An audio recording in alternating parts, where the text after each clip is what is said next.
কাক হচ্ছে পৃথিবীর একমাত্র পাখি যে ঈগলের পিঠের উপর উঠে ঘাড়ের ঠোকর মারে, তাকে বিরক্ত করার দুঃসাহস দেখায়। মজার বিষয় কি জানেন আপনি? ঈগল কিন্তু কাকের সাথে যুদ্ধ করে তার সময় ও শক্তির অপচয় করে না। ঈগল যেটা করে সেটা হচ্ছে সে দ্রুত গতির উপর উঠতেই থাকে। অধিক উচ্চতার অক্সিজেনের স্বল্পতায় এবং ঈগলের প্রচণ্ড গতির কারণে কাক দুর্বল হয়ে হাঁসফাঁস করতে থাকে। একসময় ঈগলের পিঠ থেকে খসে নিচে পড়ে যায়। আপনার জীবনে চলার পথেও আত্মীয় স্বজন, বন্ধুবান্ধব ও সহকর্মী রূপে কিছু কাক চরিত্রের অধিকারী সমালোচক আপনাকে পিছন থেকে টেনে ধরার চেষ্টা করবে। ওদের সাথে লড়তে গিয়ে নিজের মূল্যবান সময় ও শক্তির অপচয় না করে আপনি শুধু তাদেরকে আপনার উচ্চতায় নিয়ে যান, দেখবেন তারা পালাবে, কারণ ওই উচ্চতায় তারা কখনোই টিকবে না। ওইখানে পৌঁছানোর যোগ্যতা তারা কখনোই রাখে না। এটাই হচ্ছে বাস্তব। তো আমাদের জীবনে চলার পথে কারো কথা কান না দিয়ে নিজেদের কাজ নিজেদেরই করতে হবে।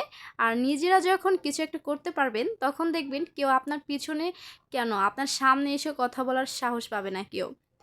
তো আজকে হচ্ছে আমরা নতুন একটা রেসিপি বানিয়ে ফেললাম। এটা হচ্ছে গামতাড়ুয়া পাতা। এটা আমাদের গ্রামে আমি দেখি নাই কখনো। এটা নাকি সিরাজগঞ্জ আর বগুড়ায় এই পাতাগুলা দিয়ে বড়া বানানো হয়।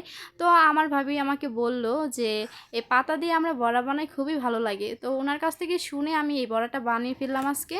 তো আমার কাছে তো খুবই ভালো লেগেছে। ফার্স্ট টাইম একটু অন্যরকম ফ্লেভার আসে, তবে বড়া বানানোর পরে কিন্তু খুবই ভালো লাগে আর সবাই বলেছে যে অনেক ভালো হয়েছে। তো এই রেসিপিটা বানিয়ে ফেললাম খুবই সহজভাবে। আপনারা কিন্তু চাইলে ট্রাই করতে পারেন। আর খুবই ভালো।